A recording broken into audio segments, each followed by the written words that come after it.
Имаме специализирани полициски возила, кои што воедно исто министерот ги промовира на првиот ден, кои што се опремени со камери, кои што се поврзани со системот Безбеден град. Каде што полициски службеник кој управува и полициски службеник кој го гледа мониторот, поминуваат по главните сообраќајници и ги сликаат сите тие возила исто како системот кои се паркирани, а пијат кафенца.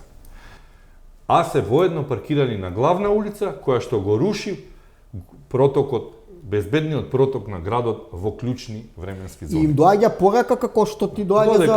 Тачно. Додека го пиеш кафе. Додека го пијат кафето на сите тие чим стигне по една порака дека што туку ви стигна прекршачен платен налог.